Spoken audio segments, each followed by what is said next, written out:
नागौर की बीआर मृदा कॉलेज के छात्र संघ अध्यक्ष व आरएलपी में प्रदेश कार्यकारिणी के सदस्य रह चुके युवा नेता सुरेंद्र दोतड़ को जयपुर पुलिस ने साइबर क्राइम के आरोप में गिरफ्तार कर लिया। सुरेंद्र दोतड़ पर गंभीर आरोप लगे हैं कि उन्होंने फर्जी कॉल सेंटर संचालित कर रखा था, साथ में वो साइबर क्राइम के लिए बैंक खाते भी उपलब्ध करवा रहे थे। सुरेंद्र दोतड़ के साथ 3 और युवकों को गिरफ्तार किया है। छात्र संघ अध्यक्ष रहने के साथ ही वो राष्ट्रीय लोकतांत्रिक पार्टी में एक समय सक्रिय नेता की भूमिका निभा चुके थे। इतना ही नहीं, पिछले विधानसभा चुनाव में सुरेंद्र दोतड़ ने निर्दलीय चुनाव भी लड़ा था और 1801 वोट सुरेंद्र दोतड़ को नागौर विधानसभा से मिले थे। एक युवा नेता के रूप में अपनी पहचान बढ़ाते बढ़ाते सुरेंद्र दोतड़ ने रास्ता बदल लिया और इसके बाद ये जो सिलसिला शुरू हुआ वो और उसका नतीजा अब आपके सामने है। जयपुर पुलिस ने मानसरोवर इलाके में फर्जी कॉल सेंटर का खुलासा किया। फर्जी कॉल सेंटर के माध्यम से म्यूल अकाउंट में करोड़ों रुपए की साइबर ठगी का खुलासा हुआ है। जयपुर पुलिस ने साइबर फ्रॉड कॉल सेंटर व साइबर फ्रॉड के लिए बैंक खाते उपलब्ध करवाने के आरोप में 4 जनों को गिरफ्तार किया है, जिसमें जयपुर पुलिस ने जो प्रेस नोट जारी किया जिसमें यह बताया कि साइबर फ्रॉड करने वाली गैंग को गिरफ्तार किया है और इस गैंग का सरगना पुलिस ने बताया है सुरेंद्र दोतड़ को। जयपुर पुलिस ने जो कार्रवाई की है ये मानसरोवर पुलिस थाना क्षेत्र में की गई है। मानसरोवर पुलिस थाना क्षेत्र में आतिश मार्केट आता है, जहां पर सनी मार्केट में जयपुर एप्स के नाम से एक कॉल सेंटर चलाया जा रहा था। इसी कॉल सेंटर पर पुलिस ने दबिश दी और पूर्व छात्र संघ अध्यक्ष सुरेंद्र दोतड़ के साथ 4 जनों को दबोचा है। मौके से पुलिस ने भारी मात्रा में इलेक्ट्रॉनिक सामग्री जब्त की गई है। एक कंप्यूटर जब्त किया है, 5 लैपटॉप, 9 मोबाइल जिसमें सिम कार्ड लगे थे, 4 अतिरिक्त SIM card, 1 power bank, 5 payment scanner, 2 wifi कैमरे, 3 passbook, 3 chequebook, 1 passbook, 13 ATM, 3 office की मोहरें, 6,600 रुपए की नकदी, 300 नेपाली मुद्रा भी इनसे बरामद की गई है। जयपुर के पुलिस उपायुक्त दक्षिणी राज के नेतृत्व में यह कार्रवाई की गई है। इस पूरी कार्रवाई में पुलिस ने जो साइबर क्राइम के खिलाफ प्रतिबिंब पोर्टल है, उस प्रतिबिंब पोर्टल पर शिकायतें आ रही थी, उस शिकायत के आधार पर यह कार्रवाई की है। दरअसल एक मोबाइल नंबर है 9571094740, इस संबंध में साइबर क्राइम की शिकायत दर्ज हो रखी थी। इसी मोबाइल नंबर के आधार पर पुलिस ने आतिशी मार्केट में दबिश दी और जब दबिश दी तो जयपुर पुलिस का कहना है कि एक फर्जी कॉल सेंटर का खुलासा हो गया। जयपुर के अतिरिक्त पुलिस उपायुक्त ललित शर्मा के निर्देशन में आईपीएस आदित्य केकड़े सहायक पुलिस उपायुक्त ने ये रेड की है और साथ में एसएचओ लखन सिंह खटाना और पुलिस की टीम भी मौजूद रही। इस पूरी कार्रवाई में पुलिस ने यह बताया कि 13 सितंबर को ये दबिश दी गई है, जो कि सनी मार्ट है आतिश मार्केट का, वहां पर जयपुर एप्स के नाम से सुरेंद्र दोतड़ द्वारा कॉल सेंटर संचालित किया जा रहा था।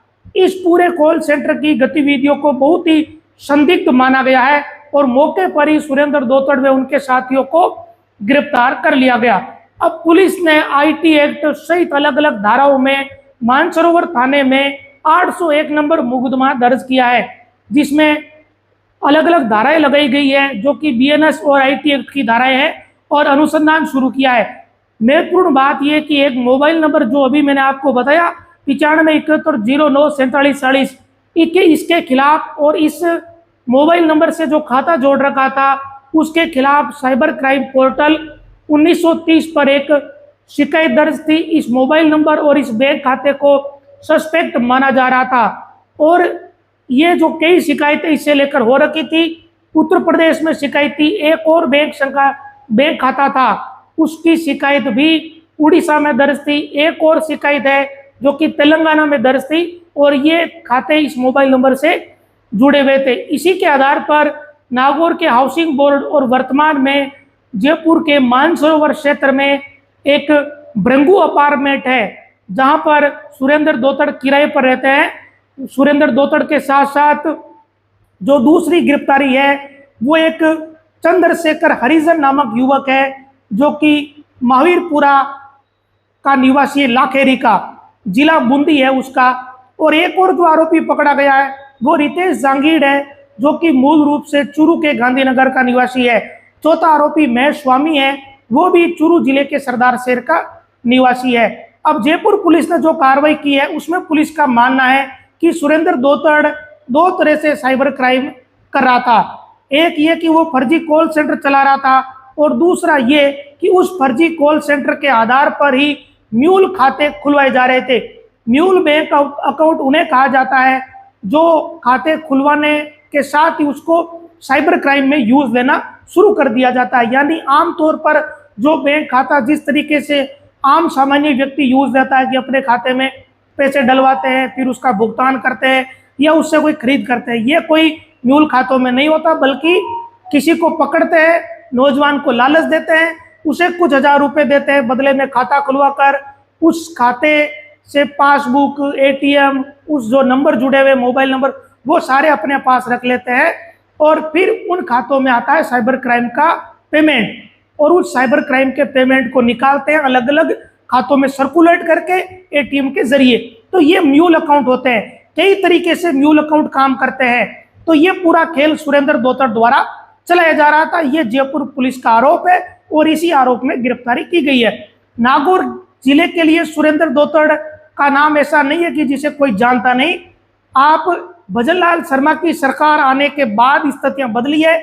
इससे पहले वर्ष 2018 से लेकर 2023 तक नागौर जिला मुख्यालय के किसी भी चौराहे से गुजरते व्यक्ति की नजर दो पोस्टरों पर पड़ी जाती थी।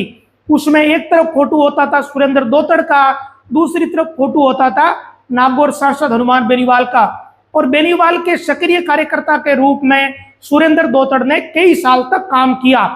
हनुमान बेनीवाल की रैलियों में जाना, धरने देना, नागौर में प्रदर्शन करना, छात्र राजनीति में रुचि रखना, ये सब एक युवा नेता जो भी काम करते हैं वो सुरेंद्र दोतड़ द्वारा किए जाते रहे। लेकिन पिछले विधानसभा चुनाव में सुरेंद्र दोतड़ ने राष्ट्रीय लोकतांत्रिक पार्टी से टिकट की मांग की। हनुमान बेनीवाल जब जयपुर में अपने आवास पर टिकट बांट रहे थे तब सुरेंद्र दोतड़ अपने समर्थकों के साथ जयपुर भी गए, लेकिन बेनीवाल ने नागौर विधानसभा के लिए सुरेंद्र दोतड़ को टिकट नहीं दी थी। उसके बाद दोतड़ ने आरएलपी का साथ एक तरीके से छोड़ दिया था और सुरेंद्र दोतड़ ने निर्दलीय चुनाव लड़ा, 1801 वोट मिले। उस घटनाक्रम या उस चुनाव के बाद सुरेंद्र दोतड़ हनुमान बेनीवाल या उनकी पार्टी के साथ नजर नहीं आए। यानी पिछले विधानसभा चुनाव का नतीजा आने के बाद हनुमान बेनीवाल या उनकी पार्टी का सुरेंद्र दोतड़ से नाता लगभग खत्म हो गया। उसके बाद ऐसा कोई सक्रिय कार्यक्रम नहीं है जहां पर सुरेंद्र दोतड़ बेनीवाल के साथ नजर आए हो। लेकिन अगर इससे पहले की बात करें तो छात्र संघ अध्यक्ष का चुनाव नागौर की मृदा कॉलेज में जीतने के बाद से लेकर पिछले विधानसभा चुनाव तक नागौर का ऐसा कोई कार्यक्रम ही नहीं था जिस कार्यक्रम में सुरेंद्र दोतड़ हनुमान बेनीवाल के साथ मंच पर नहीं दिखा हो। इतना ही नहीं, नागौर के हर गली चौराहे पर सुरेंद्र दोतड़ के पोस्टर चस्पा होते थे, बड़े बड़े होर्डिंग में। ये सब आम बात थी। मृदा कॉलेज जाने वाले मार्ग पर खुद का एक ऑफिस बना रखा था जहां पर आरएलपी का लोगो तक लगा रखा था। स्थिति यह है कि आज भी सुरेंद्र दोतड़ के सोशल मीडिया हैंडल की प्रोफाइल देखने पर खुद को आज भी दोतड़ आरएलपी के प्रदेश कार्यकारिणी के सदस्य बताते हैं। हालांकि है नहीं, क्योंकि आरएलपी की प्रदेश कार्यकारिणी बेनीवाल ने भंग कर दी थी। कुल मिलाकर हनुमान बेनीवाल के सारे से अपनी राजनीति को आगे बढ़ाकर एक युवा नेता के रूप में पहचान स्थापित की और विधानसभा का चुनाव भी लड़ा। लेकिन उसके बाद सुरेंद्र दोतड़ ने अपना ट्रैक बदल लिया। ट्रैक इतना बदला कि साइबर क्राइम में उलझ गया ये नौजवान और अब साइबर क्राइम के गंभीर आरोप में गिरफ्तारी हुई है। जबकि सुरेंद्र दोतड़ की भाषण शैली या प्रदर्शन करने की शैली एक उभरते हुए नौजवान नेता के रूप में नागौर में रही है।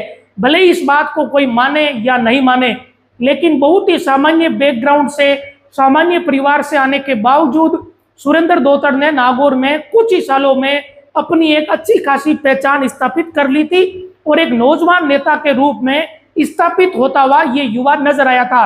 लेकिन चाहे पैसों का लालच कह दो या कोई परिस्थितियां कह दो, कुल मिलाकर मूल बात तो पैसों का लालच ही है। पैसों के लालच में इस नौजवान ने अपना रास्ता बदल लिया और अब धोतड़ की गिरफ्तारी हो चुकी है। नमस्कार।